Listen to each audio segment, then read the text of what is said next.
Joan Laporta, 58 anys, advocat, president del Futbol Club Barcelona del 2003 fins al 2010. 10.257 signatures. Bona tarda, som a la seu de Joan Laporta, ja candidat a la presidència del Barça, a l'antiga fàbrica Moritz. Joan Laporta, què tal? Bona tarda. Hola, bona tarda. Escolta, s'han aplaçat les eleccions, el debat d'Eric Garcia, ara el contracte de Messi. Se li està fent llarg el procés a Joan Laporta? Bé, el que em preocupa és el fet que el Barça no tingui ja president i junta directiva per afrontar aquestes situacions que comentes, no? Perquè la situació del Messi s'ha d'afrontar amb urgència, el tema de l'Eric Garcia amb un president s'hagués resolt més ràpid que no tot el col·labrot que s'ha fet i per tant, en aquest sentit, amb ganes de votar ja perquè el Barça tingui un president. Es publica l'altre dia la portada del Mundo, el contracte de Leo Messi. Ha tingut vostè algun missatge amb ell? Ha pogut parlar amb ell? Bueno, d'aquest tema no hem parlat en profunditat. El que sí que he de dir és que el Leo ja... Vaja, és evident i per fi he vist notícies en aquest sentit de que genera molts més ingressos del que costa. I per això és urgent afrontar la seva renovació, perquè és un jugador de referència i que ens beneficia en tots els sentits, a nivell emocional, a nivell esportiu, a nivell econòmic. Els patrocinadors, per activar els seus patrocinis, òbviament volen el Leo Messi, i la trajectòria del Leo amb 4 Champions, amb 10 lligues, amb 3 Supercopes, amb 3 Mundials de clubs i 6 Copes del Rei.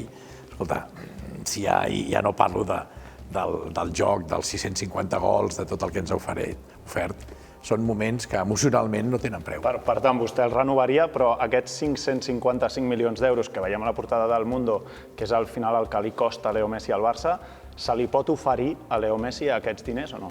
Per això vull guanyar les eleccions, per fer l'auditoria immediatament després d'entrar i veure quines són les possibilitats econòmiques del Barça per tal de fer una proposta a Leo Messi i afrontar totes les altres situacions que haurem d'afrontar del club. Sembla difícil, no?, però que Leo Messi segueixi tenint aquest salari? Home, i a mesura que es va retardant això, cada cop és més complicat, però jo estic segur que ja es vol quedar.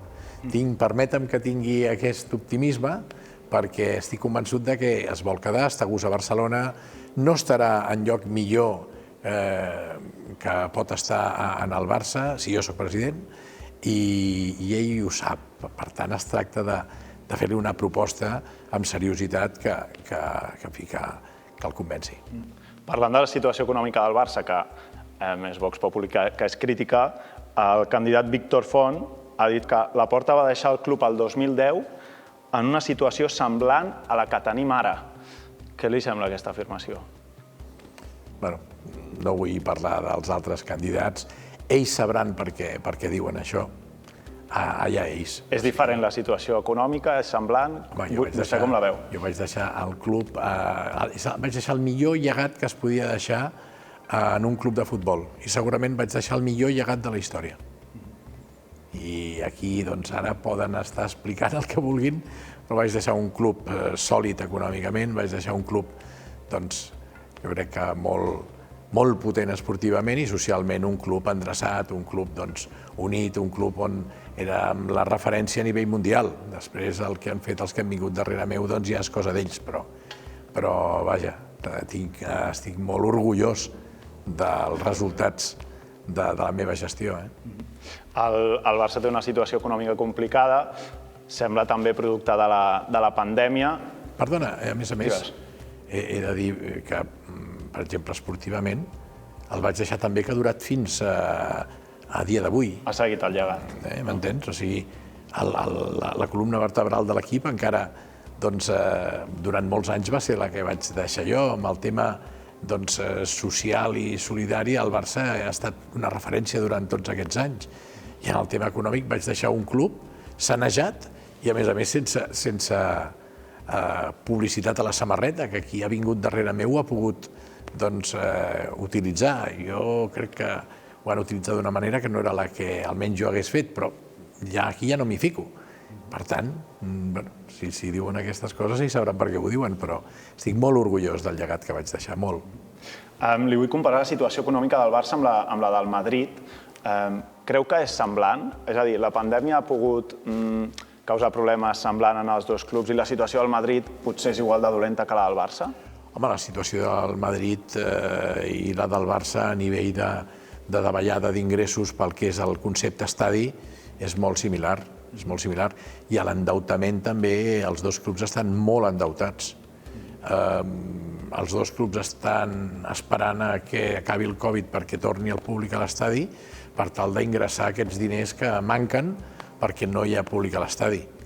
I potser el Madrid ha aprofitat aquest temps per fer l'estadi perquè tenien una reserva per fer-lo i en el cas del Barça no l'han pogut fer per la mala gestió dels que han marxat. Entrem en la vessant esportiva.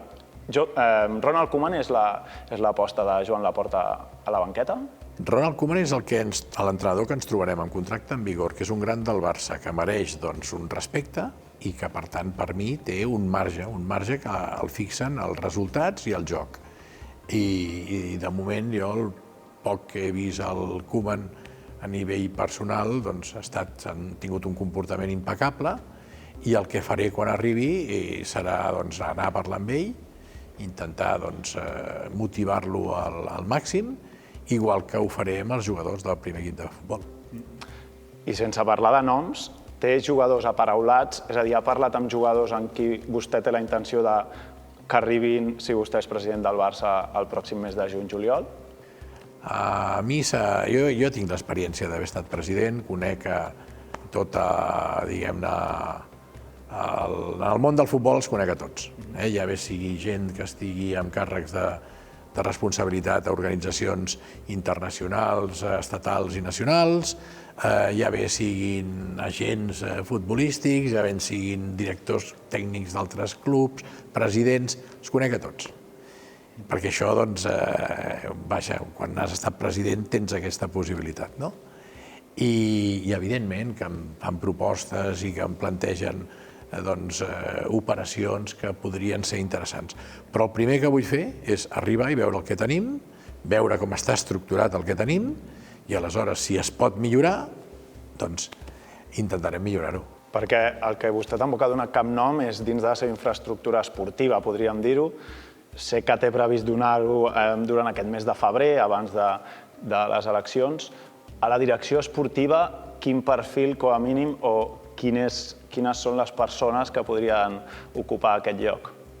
A la parcel·la esportiva? Sí, com a secretari tècnic o com a director esportiu. De moment vull entrar a veure què tenim, ja t'ho he dit, parlaré amb l'entrenador, amb els cos tècnic, parlaré amb la secretaria tècnica, a veure com està configurada, quins contractes tenen, quines responsabilitats tenen, quin model de club tenen, quina filosofia futbolística tenen, quin sistema de joc volen jugar. Però els socis aniran a votar sense saber el director esportiu de Joan Laporta? Els socis aniran, si volen votar per mi, hauran d'acceptar aquesta actitud coherent, que no són unes eleccions a final de temporada, que jo pugui dir, escolta, saps què? Portarem tal jugador, serà el secretari tècnic aquest i l'entrenador serà l'altre. No va així, això. I qui no ho entengui, jo ho respecto, però és que ho hem de fer així, perquè a mitja temporada ens trobem a persones professionals que tenen contracte en vigor. I aleshores entenc que seria seria absurd i no seria bo pel Barça. Per tant, corro aquest risc, sí, és veritat, però poden estar segur que si s'ha de millorar el que hi ha, estic preparadíssim per millorar-ho.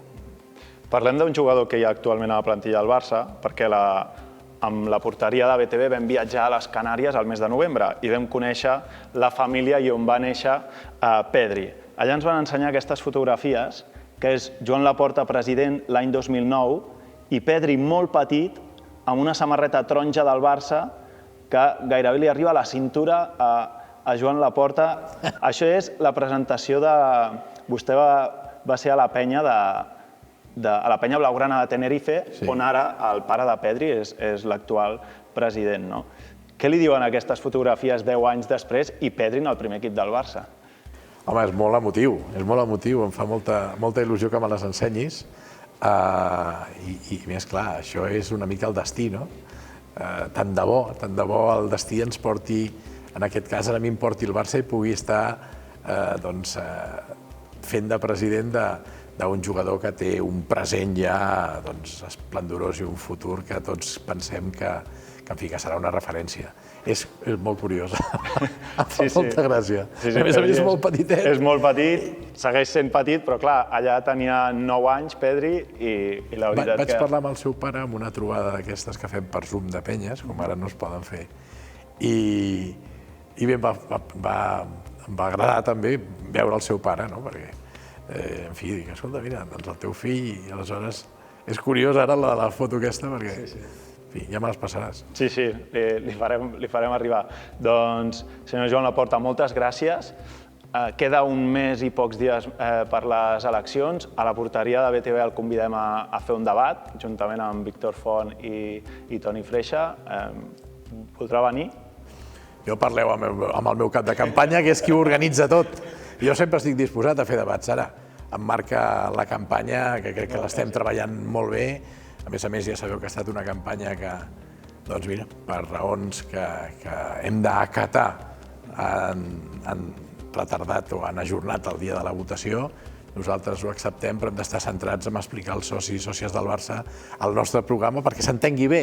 Per les preguntes que m'has fet, jo crec que ho hem d'explicar bé, el millor que puguem. Joan Laporta, moltes gràcies per ser a la porteria. Moltes gràcies, encantat.